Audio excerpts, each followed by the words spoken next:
LJP में चिराग पासवान और उनके चाचा पशुपति पारस के बीच खींचतान बढ़ गई। चिराग पासवान ने लोकसभा स्पीकर को चिट्ठी लिखी और मांग की कि लोकसभा में उन्हें पार्टी का संसदीय दल का नेता बनाया जाए। इस बीच पशुपति पारस के पटना पहुंचने के बाद चिराग समर्थकों ने उनका खुलकर विरोध किया और पार्टी दफ्तर के बाहर उनके विरोध में काले झंडे तक दिखाए।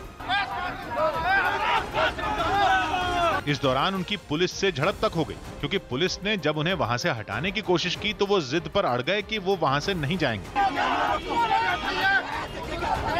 जिसके बाद पुलिस वालों ने डंडा उठाया और उन्हें जबरदस्ती वहां से हटाना शुरू कर दिया। ये सारा हंगामा उस समय हुआ जब एलजेपी दफ्तर में पशुपति पारस का स्वागत हो रहा था। चिराग समर्थक वहां केवल काले झंडे लेकर नहीं पहुंचे, बल्कि उनके पास एक ऐसा पोस्टर था जिसमें पशुपति पारस की तस्वीर के नीचे गद्दार चाचा लिखा दिखा, जो चिराग को पीठ में छुरा घोंपते दिखे।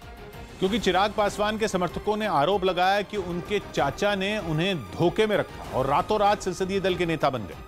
पशुपति पारस संसदीय दल का नेता बनने के बाद पहली बार पटना पहुंचे,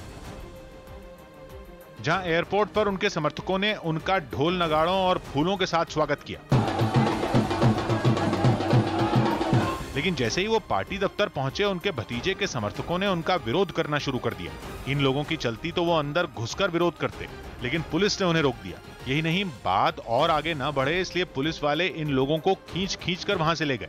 यही नहीं, चिराग समर्थकों को हटाने के बाद भी एलजेपी दफ्तर के बाहर सुरक्षा कड़ी रखी गई। भारी पुलिस बल की यहाँ पर तैनाती की गई है, ताकि अगर पशुपति पारस के समर्थक बाहर निकले और जो चिराग पासवान के समर्थक बाहर बैठकर हंगामा कर रहे थे, तो दोनों के बीच फिर से एक बार झड़प न हो जाए।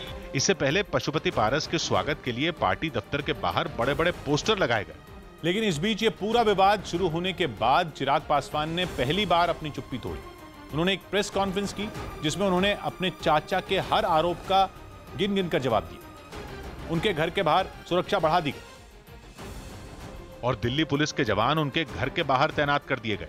सुरक्षा और सियासी गहमागहमी के बीच चिराग जब मीडिया के सामने आए तो उनके चेहरे पर मायूसी दिखी। यही नहीं, उन्होंने दो टूक कहा कि पशुपति पारस ने उनके खिलाफ साजिश की और इसीलिए वो अलग थलग पड़ गए। मेरे पीठ पीछे जिस तरीके से ये पूरा षड्यंत्र रचा गया, और जबकि मैंने निरंतर प्रयास किया अपने चाचा से संपर्क साधने का, उनसे बात करने का। यही नहीं, उन्होंने ये भी साफ कर दिया कि अपने हक के लिए वो कानूनी लड़ाई भी लड़ने को तैयार है। संभवतः आने वाले दिनों में शायद एक लंबी कानूनी लड़ाई भी हम लोग को लड़नी पड़े, वहां पर हम लोग इस बात को मजबूती से हम लोग रखेंगे।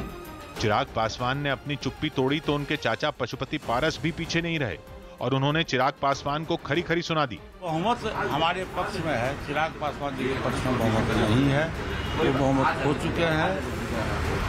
इसलिए पार्टी जो है वो अब चिराग पासवान के अंदर में नहीं है। लेकिन वर्चस्व की इस लड़ाई में चिराग पासवान ने लोकसभा स्पीकर को एक चिट्ठी लिख दी और पशुपति पारस को एलजेपी का संसदीय दल का नेता बनाए जाने का विरोध किया। इस चिट्ठी में उन्होंने मांग की कि पशुपति पारस को संसदीय दल का नेता बनाए जाने के फैसले की समीक्षा की जाए और उन्हें लोकसभा में पार्टी के संसदीय दल का नेता बना दिया जाए। चिराग केवल संसदीय दल के नेता के पद के लिए नहीं, बल्कि राष्ट्रीय अध्यक्ष के पद के लिए भी लड़ाई लड़ने के मूड में है, क्योंकि पशुपति पारस ने पार्टी की राष्ट्रीय कार्यकारिणी की आपात बैठक में चिराग पासवान को पार्टी के राष्ट्रीय अध्यक्ष पद से हटा दिया और सूरजभान सिंह को पार्टी का कार्यकारी अध्यक्ष बना दिया, जिसके बाद चिराग ने भी पलटवार किया और पशुपति पारस को संसदीय दल का नेता चुनने वाले 5 सांसदों को पार्टी से निकाल दिया। इस बीच 17 जून को एलजेपी के राष्ट्रीय अध्यक्ष का चुनाव होना है, लेकिन इससे पहले चिराग ये साफ कर चुके हैं कि वो राष्ट्रीय अध्यक्ष का पद नहीं छोड़ेंगे। सौ बात की एक बात यह कि चिराग पासवान अपनी पार्टी के संसदीय दल की लड़ाई पहले ही हार चुके हैं, क्योंकि 6 में 5 सांसदों के विद्रोह के बाद स्पीकर ने भी उनके चाचा पशुपति पारस को एलजेपी के संसदीय दल के नेता के तौर पर मान्यता दे दी। और अब लड़ाई सिर्फ इस बात की है कि एलजेपी का झंडा और चुनाव निशान किसके कब्जे में रहेगा, जिसे पारस गुट ने चिराग से छीन लिया है। और कानूनी जंग भी चिराग तभी जीत पाएंगे जब पार्टी संगठन में कम से कम 2/3 सदस्यों का समर्थन उनके पास हो।